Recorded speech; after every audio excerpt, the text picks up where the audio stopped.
I had an idea in my head. I can't remember what the movie was. He goes, "Hello, everybody." Despicable Me. Hello, everybody. I was gonna say that, but then I stopped and I just kind of looked at Amber and Mom. So welcome to the next episode. I was thinking Mrs. Doubtfire. Hello, darling. Oh my god.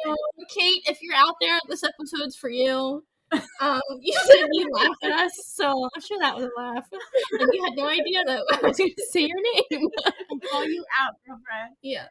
Love it. Love it, love it, love it. Okay, well, Lizzie, what is our topic this evening? We are going to talk about greenery and hanging installs and all the things behind that, from chandeliers to dried things to table runners to what kind of greenery to the logistics of it.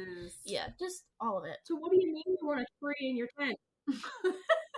Yeah, or a tree in a box, and because you want it to make it look more natural. You want it to soften the space, which is great. I totally get it. And they're beautiful.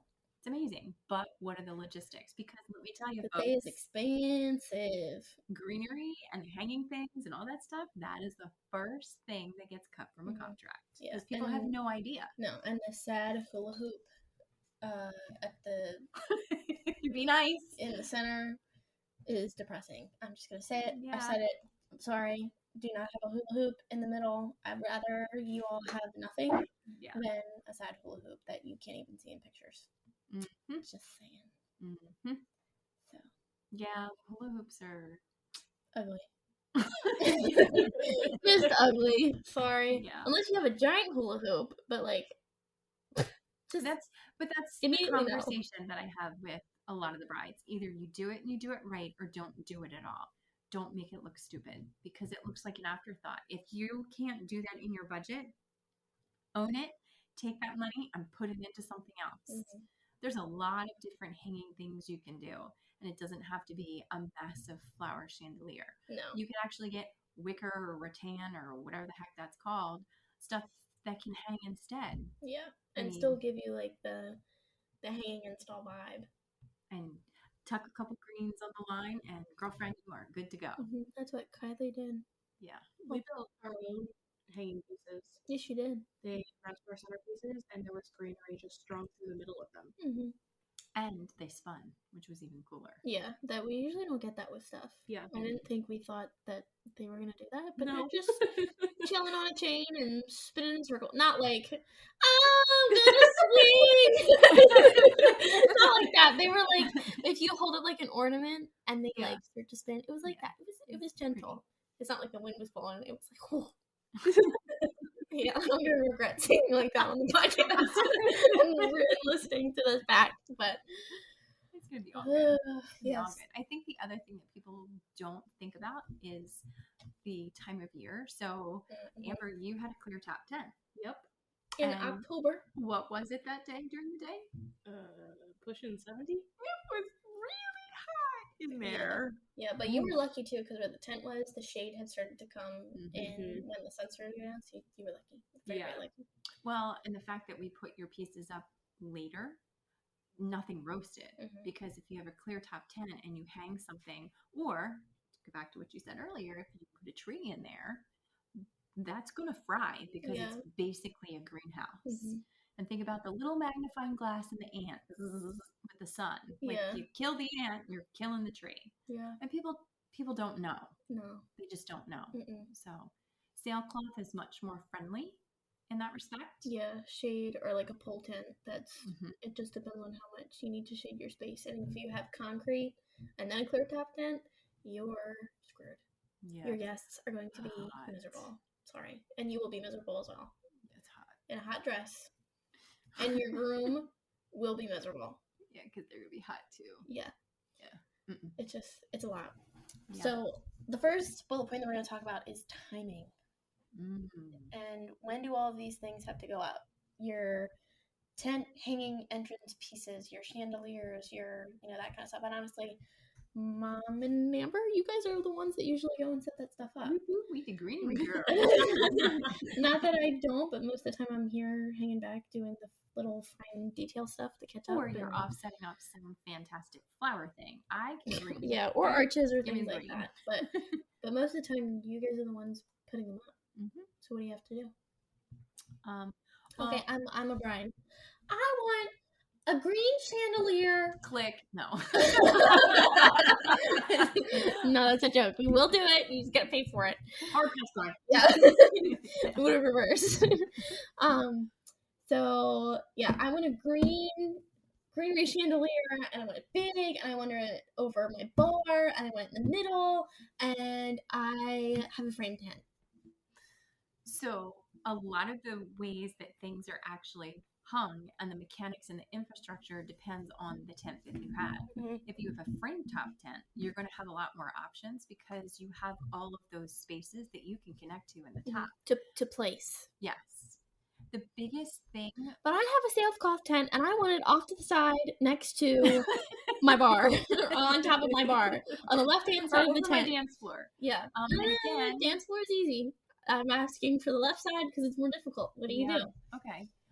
First thing I do is I always find out who their rental company is, and I touch base with the rental company because I want to know the logistics and the mechanics of the hanging. Mm-hmm. Can they do the rigging? Well, the amount of times that we've walked up where I've been like passing by you, honestly, Mom, and they have like a sailcloth tent, and they have like a big tent entrance, and the sailcloth has nothing to attach it to. We just gotta stand there and look and be like, well, now what?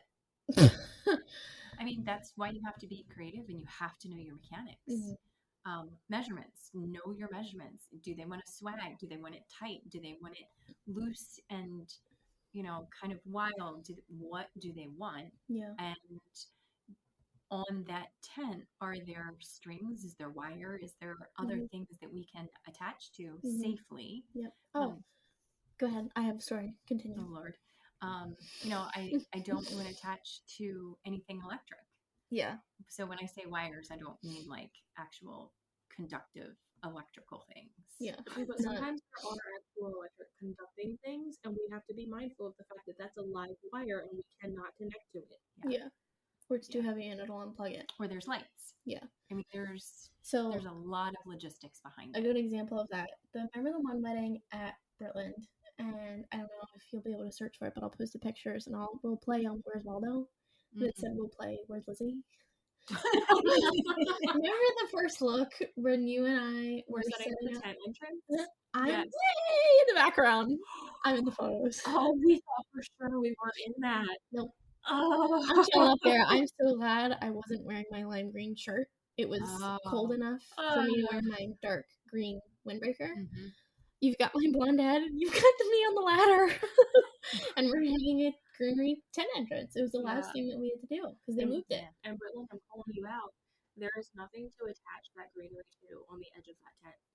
Yeah, it was a sailcloth tent. Mm-hmm. So we attached it to the poles and we just tied it tight as we possibly could. Wire, lots and lots of wire. I feel like wire is our best friend. Mm-hmm. Totally. God bless to whoever had to take it off. That's not Britland. That's Eastern Shore. What?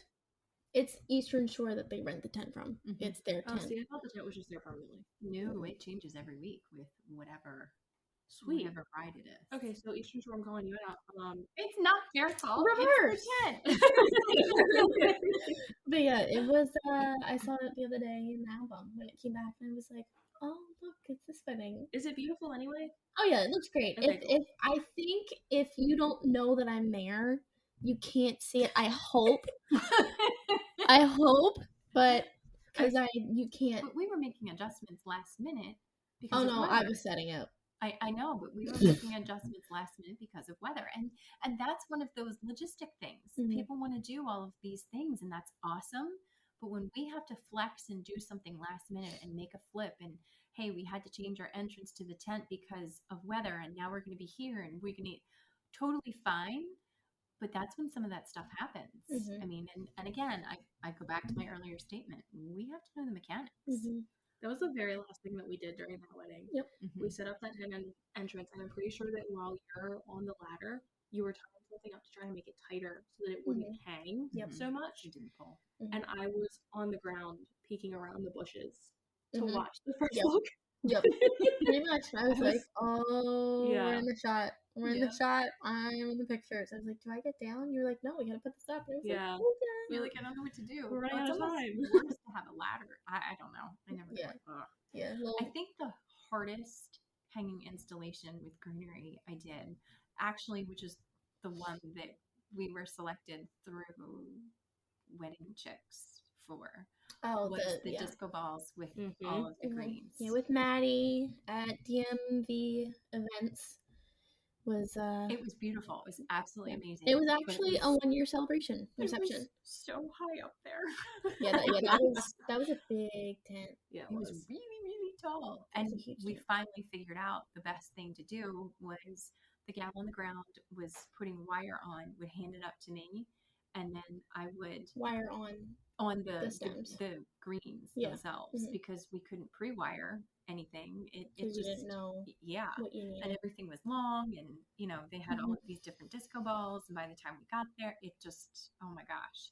So she was handing things up to me, but I was so far up, she would have to climb up 1 or 2 ladder steps to hand it up to me, and then I would hook on one end and then find the other end and hook there, because you wanted it to look seamless and all of that kind of stuff. I mean, it was, and then think about it, you're on a ladder, you can only reach so far, and then, oh my god, and then the caterers, you should have done a time lapse. The caterers would walk across the dance floor, and it was on grass. And so everything would move, and I was like, this is how I die. If it's not a normal thing, please, to your dance people or your rentals or whatever, please ask them for a piece of wood, like plywood or something, on top or underneath of your dance floor. I would think that's standard. I don't know. Because there are some of them where there's like mud seeping through the cracks. So I don't know if that's like a normal thing or if you need to do that. Yeah. It helps. It had been raining that week, so the ground was soft, and every single tile of that dance floor was like shifting. It was horrifying. Yeah. No thanks. It was like you needed your sea legs. Yeah. Oh yeah. It was. Oof. And people will walk past and be like, "You're right." I was like, "Yep, I'm great. We're not speaking about this. We're not talking about it. I'm good. I'm just chilling over here." Yeah. Well, and I think that goes back to some of the logistics. So we've done a lot of floral rings. We've done the ring installations. There's been smaller ones that are floral, just full, and then there's been some bigger ones that are greens. I actually found out one time, it was one of the last weddings of the season, the tent was set up for a couple the weekend before, and they were renting the next couple was renting the same tent the following weekend. They hadn't done the rigging for a hanging installation because they didn't realize that it had to go in the second one. So a crew went down, because we went down early to put up the hanging piece. The hanging pieces have to be in there before all the rest of the stuff is done. Just from a logistics standpoint, you can't have it over. It just makes it really difficult. Which is nice for us to kind of have that out of the way in here. That way we can we can take our time on it and not have to rush. Yep, absolutely. Bring it with the rest of your guys' stuff. So I called. I had all the logistics set up. I was like, guys, there's a hanging piece. The rigging is not done. They were like, oh my gosh. They sent a crew down. Something didn't go right.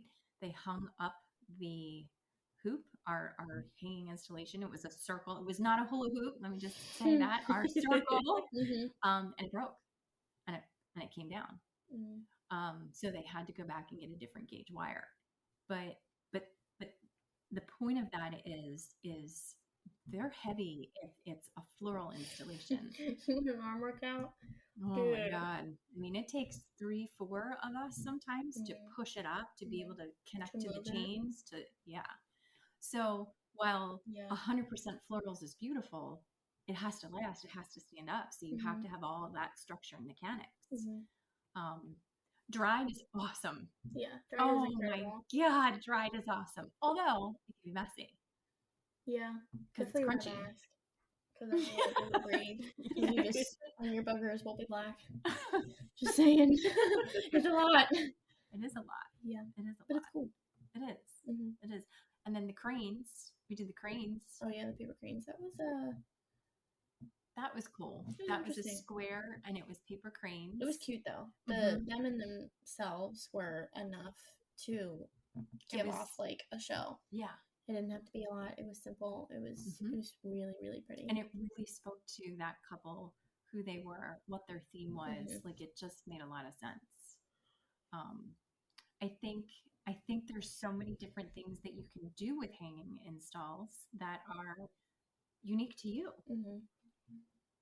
Trying to think if there's any other. Oh my gosh, we did that inverted. We did those metal baskets inverted over the tables. Oh yeah. That was tricky because we had to tuck the moss in, make sure the moss didn't fall out. Everything was inverted. And you don't want it to drip on the table. Like there's a lot of logistics behind that stuff. That's cool. It's fun. I love that. I'm thinking about Great Oak. The Great Oak? Yeah. The hoop one that we did, I was handing you flowers. You were putting them in, and every once in a while I could feel water drip on me. And I was like, I wonder how long that's gonna last. Huh. Yeah. Gravity is it will tell you what's going on. Well, the other thing too is you got to make sure it's hung at the right height, because you don't want somebody being like, "Woohoo! It's a pinata." Hell no. Yeah, or getting it all the money that you spend on that thing. Could you imagine? Dylan, I love you.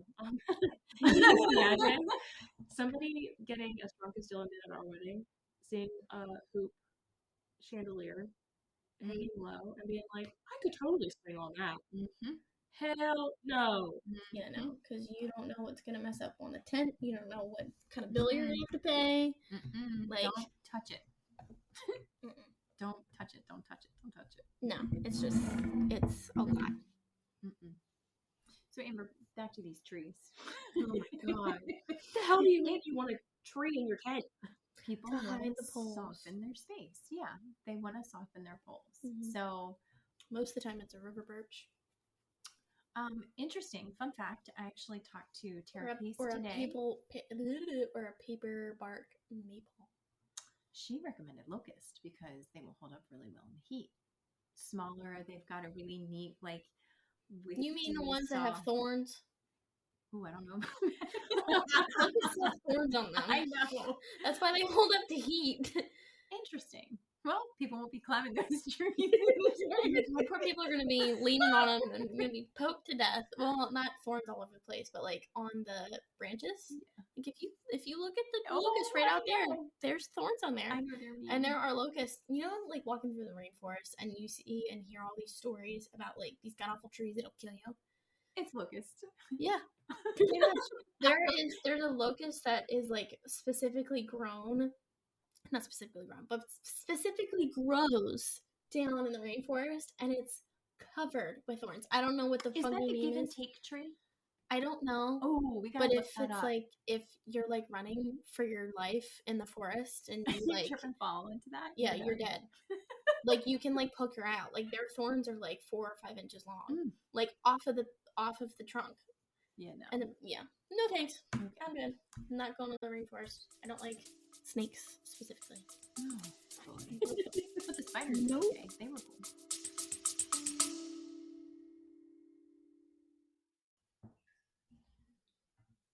Hey guys, Lizzie here. I bet you didn't know this about me, but I am gluten-free, and one of the things that I struggle with is going to the grocery store and finding the foods that fit my dietary needs. What I have been doing for the past couple of months is ordering from Hungry Root. Now, Hungry Root is an online company where you can order groceries off of their website. It's full of produce, crackers, cookies, to muffins, to meats, and all the different types of snacks and things like that. They have made my life so much easier in the process of finding foods that fit my dietary needs. There are filters that you can adjust, such as non-GMO, dairy-free, gluten-free, paleo, different preferences and things like that. So what they have done for us, because they're such a generous company, the Hungry Root team has given us a 40% off discount code on your first box. So if you use the code FLOWER40, and that's capital FLOWER 40 at checkout, you will get 40% off your first box. I'm so excited to team up with these guys. They've made such an impact on my life in the morning and to my day-to-day life. and I hope you experience the exact same thing that I do. All of the information will be linked down below, including the link to where it should already be pre-applied to your cart when you hit the link and go to their website, and I will also add the code at the bottom for easy access in our show notes. I hope you guys have a wonderful day and enjoy your first box through Hungry Road.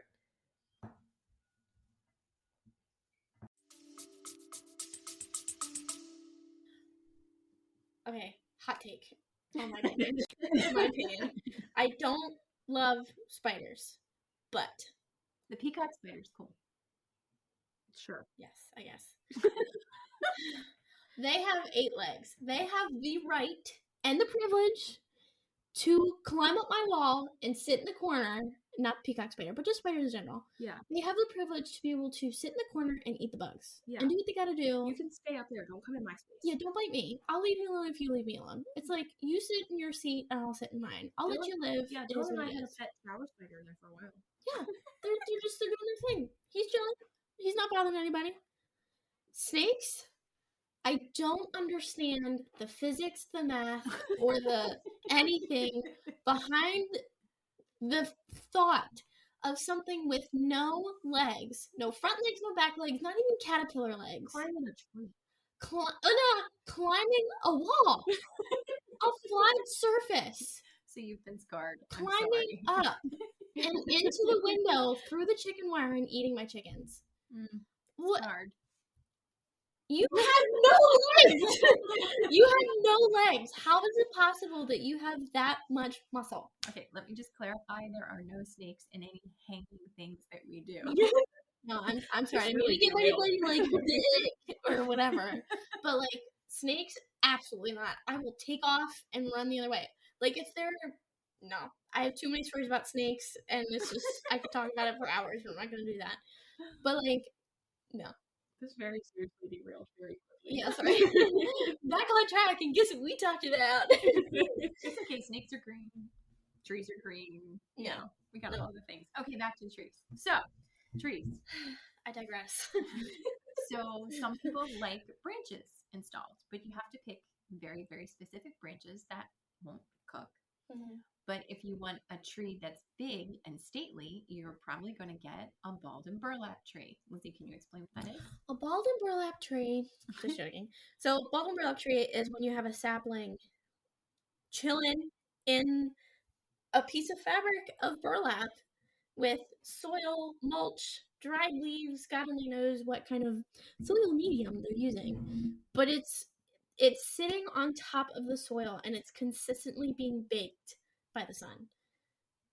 A lot of landscaping places do it. It's a method that I don't understand. And on top of it, they cover it with mulch so the roots don't break. So when you need to order your tree, all you do is like the Lorax, I guess. You just go, pick it up, pop, right out of the ground, and into the back of the tree or into the back of the trunk. Well, a lot of the times they can only dig specific times of year. So yes. They can dig in the spring. They can dig carefully in the fall. So that's another consideration. If you have a tree that's in a 25-gallon pot, first of all, it's going to be heavy. Yeah. How are you going to get it in there? Yeah. Then how are you going to hide it? How are you going to make sure people don't trip on it? And then if you're a bald and burlap, or if you want to put it in a box, yeah, like you technically just bought a tree. Yeah. And then what's your plan to do with it after? Yeah, I think it's cute. I've seen once or twice, and again, I think it's on TikTok, but they have like a small tree, and then they take it home and they plant it in their yard. Do that. Don't say, well, I just want it for the looks, and then just give it back. And don't ever insult the nursery and be like, well, can I just borrow it for my wedding? The stress that poor plant goes under, and the owner of the nursery. Yeah, you're kind of killing the tree. Yeah. Like, not kind of, you are. Like, just let it either have it and keep it, or don't have it at all. Yeah. And if you want to hide your poles, put greenery on it. Yeah, there's a lot of different ways. Don't just get a tree just to get a tree. And don't candy stripe your greenery. Don't do that twist thing unless it's Christmas. Not when it's thin. I mean, when there's like different stuff coming out of it, but not like not like crazy. And if you candy stripe it, don't make it super like, I don't know, don't make it a stripper pole. Yeah, don't make it super condensed. You can make it like light and airy wrapped around. But candy cane is like super tight. Yeah. We don't do that. So you don't gotta worry about that. with our homies. Nope. Okay, so let's talk about the season. We kind of talked about the tent type and the types of hanging installs, but what about like the season, like flowers and things like that? Well, one of the other things to consider when you're doing anything with any of this greenery stuff is the season. What season, you wouldn't use magnolia in spring, although it's an evergreen. Mm-hmm. You want to use things that are going to be appropriate and are going to hold up. Spring is great, usually, because it's cooler. Mm-hmm. Summer is hard. You've got to make sure you have greens that are going to last. And flowers. My favorite kind of install I think that we've ever done, because it's simple, there's not a lot of waste, it's a really cool way to still keep your flowers without like chucking them out. And if you don't keep them, you don't keep them. It is what it is. But it was Bren and Zach's wedding. Mm-hmm. And they had lighting. Bistro lighting. They had a sweetheart table and a band on either side of the tent, and they had their lighting come to a point right above their heads. Like they were like right in front of a pole. So it's where the two wires or the wire connected and went to the next point. But they had us hang flowers, like whole stem flowers. So like you have a stem of larkspur. You got all these fluffy bits and all these things, and there's some flowers that you can't do this with because of how their petals drop. Mm-hmm. Like foxglove, I would never do that because they'll just slide right off. Especially when they get hot. And they make that sound too. Yeah. But like larkspur is fluffy, and if you hang it upside down and you want to keep some of your wedding flowers, you tell us, and when we come and take it off, or hopefully you're still around, I would hope you're still around like the next day, but we'll just give it to you, or drop it off, or you pick it up, or whatever. So what we did is we wired the stems and hung everything inverted. Mm-hmm. Yeah, so it was just like hanging florals to dry. Mm-hmm. So they still held their color, they still held their strength because they're hanging upside down. Mm-hmm. They don't have to be upright. But doing that on an arch and filling it with like greenery, or having like a really light kind of flower, dare I say, a type of baby's breath. What? Not that.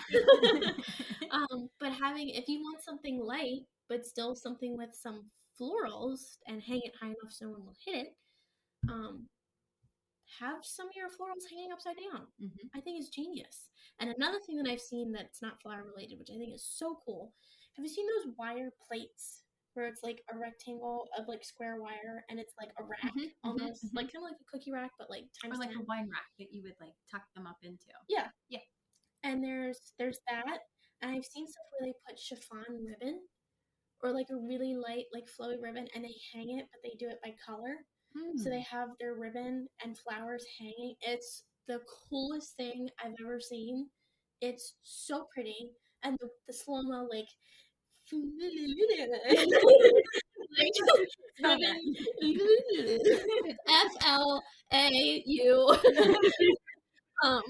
But the wind and like the movement in that is so cool. Mm-hmm. And there's no greenery. There's a couple flowers that are still hanging upside down. Mm-hmm. And it could be like a line. Like I'd love to do that on like a string of lights. Like I think that would be so cool. Well, we have a bride who I actually spoke to today, and I was like, what would you like for your install? She's like, I want you guys to be creative and have fun. Cool. I was like, really? Because I saw it and I screenshotted it, and I want to do it. Okay. Want to do it. Because you pick it up and you go, bloop, here you go. Congratulations on being bride. You just gotta figure out your colors. Hopefully you guys got a whole bunch of different things, actually. She wants to do a serpentine over her bar. Cool. Okay. And she's got these like hanging, like all of these different colors, and yeah. I can't wait. It's gonna be awesome. Sweet. I'll be moving into that venue that weekend. But yeah, it's a lot. Hanging installs are not an easy thing to tackle or handle.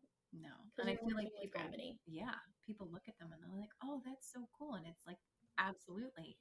Like there's a lot of work that goes into that. Yeah. Or if you have 5 of them. Yeah.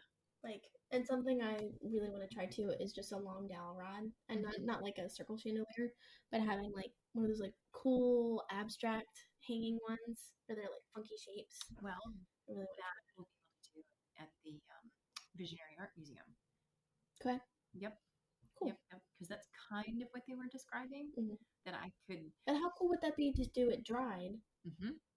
Like spray it, do it dried, and then it won't really go anywhere. And then we can bring it back, and then we can hang it in here. And then it can be ours forever. Because that was freaking cool with that. Yeah. And then we can do it too. Yeah. Because it's dried. If it breaks, it breaks. You dust it. Pull it off. That's funny. I'm trying to think, is there anything else that we've done that's... I think we've talked about all the unique pieces. We've talked about the logistics of it, the mechanics of it. I will say, talking about mechanics and logistics, sometimes we've used Oasis. A lot of the times, if somebody is really specific on more fussy flowers, we have to do that, or we'll order too. But the other thing, which has been awesome, is using wet moss and just greens, because it's so much lighter. Yeah. It's so much lighter. Yeah. It might be a little bit messy, but it's messy for us to set up because we use chicken wire and we tuck it all inside, and there's a process. And we end up with a great big but we did that with a floating arch, didn't we? With moss and all that. Was that the big flower one that I did with the moss? Did that one have moss in it? No, that was Oasis. That was Oasis on the water. Yeah. I'm trying to think of the one. Because that was hot. Yeah, I'm trying to think of the one that. Is that when you went on Venture Cornfield? Oh yeah. Yes, that was that day. You would know what that's about. But yeah, I don't know. I've seen a lot of different arches the way other florists kind of do it, and I'm intrigued with pots and containers and water, and I don't know. It's just different. It's fascinating. And my brain doesn't work like that. I mean, it could, but you gotta learn it first. Yeah, you know, they're like, oh, we did this and this and zip ties, and it's great, sustainable, and super light. And here are the pots, and like literally like flower pots, just like zip tied to the side, filled with water. And I'm like, where did they go? And then I have like flowers hanging upside down. Like you can't put the flowers on upside down. So like, how did you do that? Like, I don't get it. Sorcery. Yeah. Yeah. A different brain. Magic. A different brain working very well, Magic clearly. Is excellent. Yeah. Probably some water tubes, but we'll figure that out one day. Awesome. We're always learning. For sure. Yeah. For sure. Have we had an arch episode? Like talking about like different arches? Not yet. No, we should. Okay. We definitely Have to should. add that to the list. Stay tuned. We're not telling you when it's coming out. We're constantly changing the schedule. Yeah. Sorry. Yeah. Sorry about that. Things pop up. Surprise! People are like, hey, I'd love to talk about. And then there's a holiday that happens that we just kind of forget about. I'm like, oh yeah, we should do a podcast like that. That's kind of what happened with the Valentine's Day episode. We're like, let's talk about Valentine's Day. Surprise, roses and chocolate. Yeah, and you guys kind of enjoyed it. Let's look at the. Let me see. Girl, your solo episode is the one nuts. Is it really? I don't know if it's specifically that one, but in the last 2 days we've gotten a lot of hits. Well, thank you to our listeners for sharing. I feel like folks are like, hey, did you know that they have a pot? Like, I feel like there's been more sharing, which is for sure. Cool. It's really fun. I go in at least once a day and look at how many listens we've gotten. And we're up in like the 340s now. I know. It's so wild. I went out yesterday and there's been 14. Yeah. 14 downloads. For being out for, what is it now, 36 hours? Yeah. That's hot. Yeah. People like to hear Liz. I'm excited, which I didn't talk the same way on that episode when like I'm talking to you guys, because clearly we're having like a conversation, but it's different talking to you guys, like to our listeners. It's different because I don't want to talk too fast and then forget something, because while I'm talking I'm thinking at the same time. I kind of don't think when I'm talking to you guys.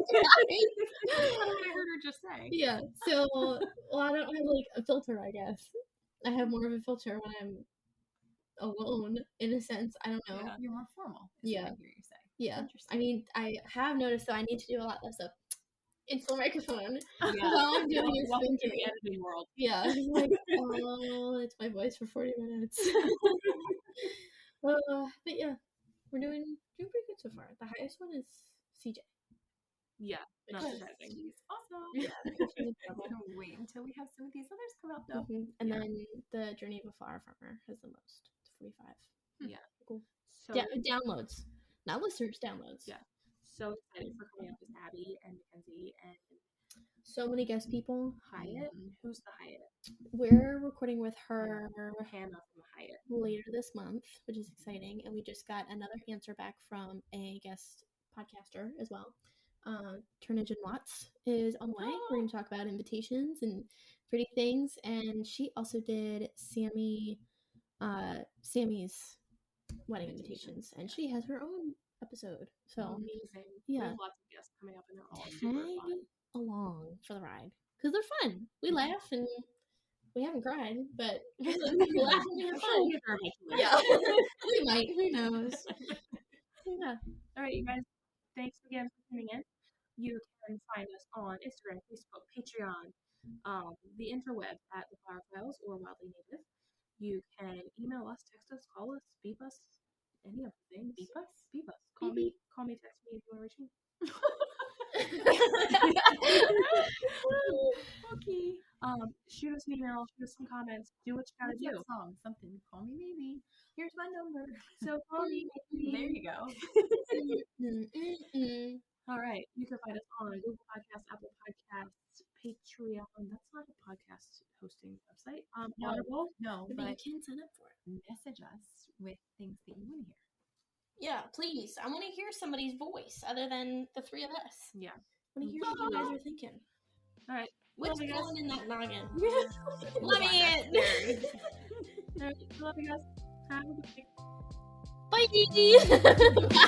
Bye.